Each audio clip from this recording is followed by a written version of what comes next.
The clock on the wall was a predator, each tick of the second hand a step closer to its prey. For me, that prey was a single, flawless diamond known as the Serpent's Eye. My name is Samuel, and tonight my life was balanced on the razor's edge of a 60-second window. My hand hovered just above the glass case, the cool metal of the gun pressing reassuringly against my side, though I knew I might never need it if my timing was perfect. The museum was a ghost ship after hours, filled with the silent specters of history. I was just another shadow moving through the grand hall, my footsteps absorbed by the thick, crimson carpet. For months, this heist had been my obsession. I'd studied the blueprints until they were seared into my memory, memorized the guard rotations like a prayer, and spent countless nights practicing the disarming sequence for the laser grid. It wasn't just about the money, though the Serpent's Eye was worth a fortune. It was about the art of it, the challenge, the thrill of outsmarting a system designed to be impenetrable. My target was housed in the heart of the museum, the centerpiece of the Gems of Antiquity exhibit. The security was legendary. A pressure-sensitive floor, a web of infrared lasers, and a case made of reinforced shatterproof glass connected to a silent alarm that would bring the entire city's police force down on this building in under 3 minutes. But every system has a flaw, a tiny crack in its armor. I had found it. A maintenance loop. Every night, at precisely 2:17 a.m., the entire security network rebooted. For exactly 60 seconds, the lasers would die. The pressure plates would deactivate, and the alarm on the case would go offline. 60 seconds to cross the room, open the case, and be gone. My pulse was a steady drum against my ribs. I wasn't nervous. I was alive. I had slipped past the night watchman, a kindly old man named George, who was more interested in his crossword puzzle than the flickering CCTV monitors. I'd navigated the darkened corridors, a familiar map in my mind's eye, until I reached the final door. I peered through the crack. The exhibit hall was bathed in the faint, red glow of the laser grid, a deadly spider's web protecting the prize. The Serpent's Eye glittered from its velvet pedestal, catching the light and throwing it back like a captured star. It was beautiful, hypnotic. I glanced at my watch. 2:16 a.m. 30 seconds to go. My gear was minimal, a small, custom-built electronic lockpick for the case and a suction cup lifter for the glass. The gun tucked into my waistband was a last resort, a contingency I hoped to avoid. Violence was messy, unpredictable. This job was about precision, elegance, a dance with technology and time. 10 seconds. I took a deep, silent breath. My muscles tensed. Ready? 5, 4, 3, 2, 1. The red lights vanished. The room plunged into near-total darkness, broken only by the moonlight filtering through the high-arched windows. This was it. No wasted motion. My feet were light on the marble floor as I crossed the 20 feet to the pedestal. Each step was measured, practiced. I reached the case, my fingers finding the electronic lock port instantly. I inserted the pick. The device whirred softly, a series of clicks echoing in the silent room as it cycled through the codes. My eyes darted to my watch. 45 seconds left. Come on, come on. The device beeped once, a triumphant little sound. I placed the suction cup lifter on the top of the case, flipped the lever, and felt it grip tight. Lifting it was the most dangerous part. It was heavy, and a single slip could send it crashing to the floor. I engaged my core, lifting with my legs, not my back, just as I'd practiced with a replica at home. The heavy glass came up smoothly, silently. I carefully set it aside on the carpet. The Serpent's Eye was right there, within my grasp. It was even more magnificent up close, its facets cut with impossible precision. My hand reached for it, my fingers closing around the cold, hard gem. I had it. I slipped it into a padded pouch on my belt and turned back to the case. I lifted the glass, my muscles straining, and lowered it back into place. A soft thud as it settled. I released the suction cup. I grabbed my gear and began my retreat, moving backward, my eyes still scanning the room, my ears straining for any sound. 4, 3, 2, I slipped through the doorway just as the first red laser flickered back to life. The grid reforming its deadly web. The system was back online. I leaned against the corridor wall, my heart finally hammering in my chest, a wide grin spreading across my face. But as I stood there, catching my breath, a new sound reached my ears. A slow, deliberate clap coming from the far end of the darkened hallway. My blood ran cold. I wasn't alone. A figure stepped out of the shadows, silhouetted against a distant window. Truly a work of art, Samuel. I must say, I'm impressed. But you and I need to have a little chat about that diamond. My hand instinctively went to the gun at my side, the cool metal no longer feeling so reassuring. This wasn't just a simple heist anymore. Who was this person? How did they know my name? The questions swirled in my head as the figure took another step closer. I could see them a bit more clearly now. A tailored suit, an air of authority. This wasn't a guard. This was something else entirely. Who are you? I asked, my voice steady despite the adrenaline coursing through me. They chuckled softly. Let's just say I'm a collector. And you have something that belongs to my collection. The Serpent's Eye has a long and storied history. Samuel, cares, betrayals, fortunes made and lost. This changed everything. I wasn't a lone operator anymore. I had stumbled into someone else's game. I don't know what you're talking about, I bluffed, my hand tightening on my weapon.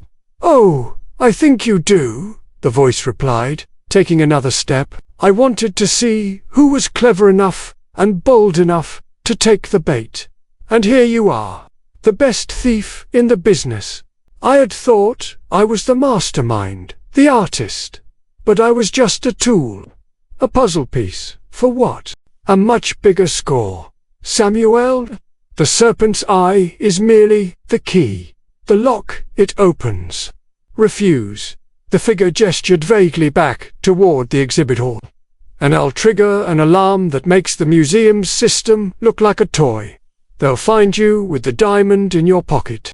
Your choice? The weight of the Serpent's Eye in my pouch feeling heavier than ever. My perfect, clean heist had just gotten incredibly messy. My 60-second window had closed, but a new, far more dangerous door had just opened. And I had a feeling that walking through it was my only way out. The choice wasn't really a choice at all. All right, I said, my voice low. I'm listening. The real heist, it turned out, had just begun. Samuel stayed in the shadows of the abandoned warehouse, letting the sounds of the city fade into the distance, but his mind was anything but silent. He replayed every step of the heist in his head, analyzing what had gone right, what had gone wrong, and how close he had come to discovery, knowing that any miscalculation could have cost him everything. The cross lay before him, gleaming faintly in the pale morning light that filtered through broken windows, and he couldn't help but trace the intricate designs with his fingers, feeling the weight of history, human ambition, and danger embedded in every curve and line. It was more than treasure. It was a test, a challenge, a key to secrets that few could understand, and even fewer deserved. He knew that holding it was only the beginning, because as soon as the dust settled, the hunt would resume, and men like Hector, Rafe, and others who lurked in the shadows would stop at nothing to retrieve what they believed was theirs. He checked his surroundings meticulously, scanning every corner, every doorway, every potential hiding place, because the city was alive with eyes and ears. And in a world of thieves and hunters, no one could afford to be complacent. Each decision carried weight, each movement was significant, and Samuel understood that to survive, he needed to think several steps ahead of anyone who might pursue him. He also thought of his brother, of Avery, of all those who had suffered or perished in the pursuit of wealth, power, and legacy. And he realized that this mission was no longer about personal gain, it was about justice, survival, and preserving the fragile line between freedom and destruction. The treasure was a symbol, but it was also a responsibility. A responsibility he could not shirk, no matter how dangerous the path ahead became. As Samuel mapped out his next moves, he recalled the narrow alleyways, the secret passages, the hidden route he had memorized during his reconnaissance, and he began planning the journey to move the cross safely to a secure location. Each step required precision, avoiding surveillance cameras, sidestepping guards, and using the city's labyrinthine layout to his advantage. Every corner could conceal an ambush, every shadow a threat. But Samuel's instincts, honed by years of perilous encounters, guided him like a compass, keeping him alert, focused, and unyielding. Even as he navigated these dangers, he felt a strange exhilaration, a thrill born from the knowledge that he was in control, if only for the moment, of events that could otherwise overwhelm anyone less prepared, less determined, less willing to risk everything for a goal that was part obsession, part duty, and part hope. The night fell as Samuel moved with calculated stealth through the city streets, blending into the darkness while keeping the treasure secured in a reinforced satchel. He could feel the pulse of danger with every step, the possibility of pursuit, confrontation, and betrayal hanging in the air like fog. And yet he pressed forward, driven by purpose, courage, and a need that bordered on obsession. Each block brought new challenges, the faint flicker of a security light, the distant sound of footsteps, the subtle hint of a tail, and Samuel reacted with precision, slipping into shadows, using every tactic he had learned to remain unseen, unheard, and uncovered. This was not merely a journey, it was a test of everything he had become. A crucible that demanded not just skill but nerve, not just intelligence but instinct, not just courage but endurance. By the time Samuel reached a safe house on the outskirts of the city, the first hints of dawn were painting the sky with pale gold and crimson, and he allowed himself a moment to breathe, to steady his nerves, to consider what had been accomplished and what still lay ahead. The cross was still with him, intact, a triumph against impossible odds, yet it was also a reminder that the hunt was far from over. Hector's words echoed in his mind. Failure was not an option, betrayal was not tolerated, and death was always closer than it seemed. Samuel understood the weight of these threats, but he also understood that he had survived by being smarter, faster, and more resourceful than any of the men who sought to control him. The city was quiet now, the hum of life resuming after a night of chaos, and Samuel knew that while he had won this battle, the war was just beginning, that every next step would be fraught with peril, and that the line between success and failure was thinner than a razor's edge.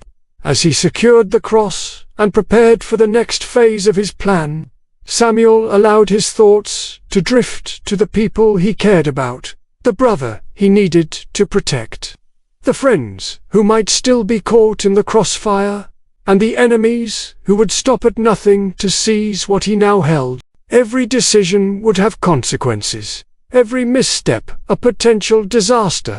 Yet he felt a quiet confidence, a recognition that, despite the danger, despite the stakes, he had proven himself capable of facing whatever came next.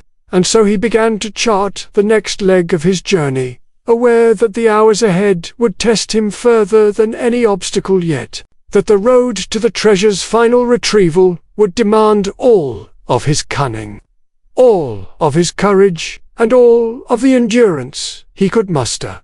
Because, in this world, there were no guarantees, only challenges. And Samuel was ready to face them all.